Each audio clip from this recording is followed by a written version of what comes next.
Hey everyone, Jayme Hernandez here. So this week's theme and exploration is called Move from Your Imagination.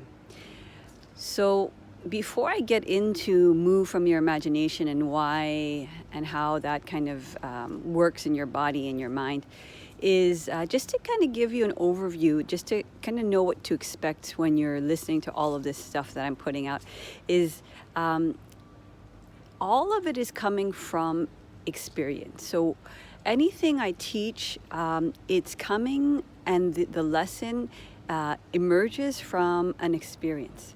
And then what happens is like a culmination of experience creates sort of like a structure from observation. Right? So one of my things is that we don't master technique, we master observation.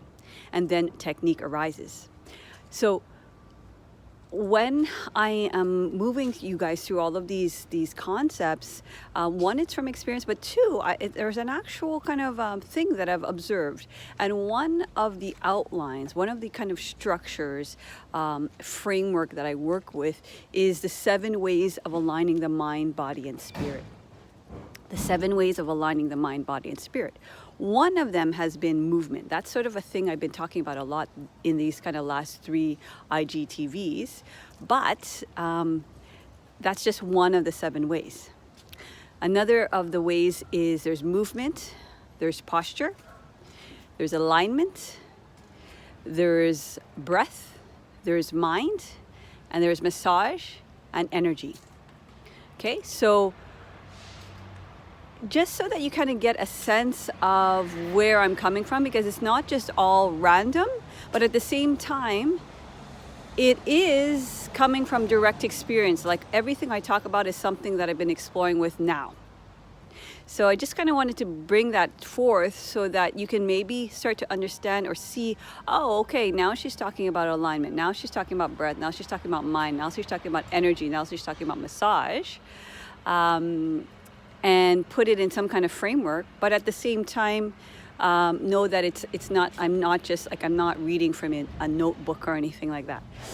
So, moving from imagination is where I wanted to talk about today, and kind of staying in this realm of this one of those 7 ways of aligning mind, body, and spirit, which is movement. Moving from imagination helps us get out of the left brain. So when I can ask you 2 different ways to draw your belly button towards your legs or your thighs. And that's kind of like a left brain thing, and the left brain will sort of understand what that means. But if I move from imagination, like, the way children do, and I say, allow your belly button to try and find and discover your legs, and it's trying to look for it, and it's trying to reach there. All of a sudden, your left brain understands, but also your right brain, your creative part of your brain, is entering the picture. And why that's important is that left and right brain are going to say good, bad, right, wrong, I can't, I can. The imagination part of your brain, the right brain, is simply going to move into the experience. And it's not going to base and analyze it on some kind of outcome. So it's a really fun, joyful, but strategic way of allowing your body to actually move into an experience from a place where you're not limited by your logical mind. So, and we all of us have this capacity to use our imagination, because we all had that when we were a child. That's why you see children, they don't think before they do. They just do and explore and enjoy, and then allow the experience to speak to them and allow the experience to come through their body versus trying to make the body do something. So in your practice, especially if you practice yoga or, some kind of very linear technical practice, when you start to kind of hit this roadblock of like, oh my gosh, I can only lift 10 pounds, for example, or I can only bend this far. Switch your brain and move it into imagination, right? And move it into that place where there's creation, because in creation there's millions of possibility. In the left brain, there's just like, oh, maybe 2 options. I can or I can't. Okay, so explore that this week, right? If there's something that you've been really trying to physically do, like, okay, I want to run, 1 hour.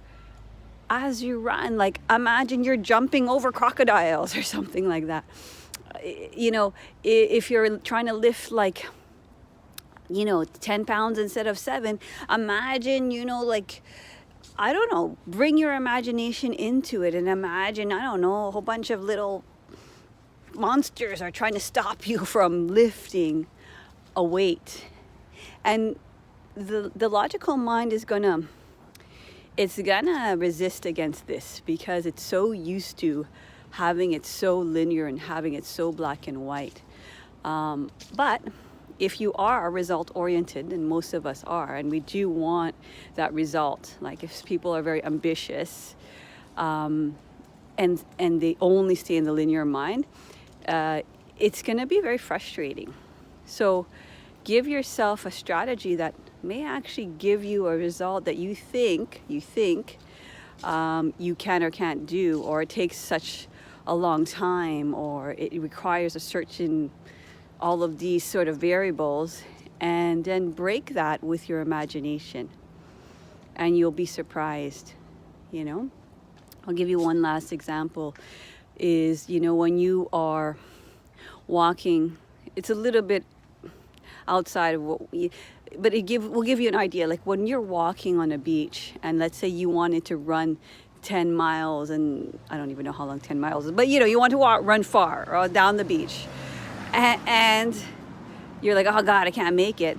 But all of a sudden you're with somebody else who really piques your mind, your childlike, your joy. Like you're gonna want to run forever. You see, so use your imagination as your sort of fuel, right, to gain momentum in your, endeavor, your ambition to kind of move the body in a certain way. So that's it. That's what we are exploring this week, using our imagination, right, to move. Okay? So move with your imagination. Okay. Bye, everybody. See you next week.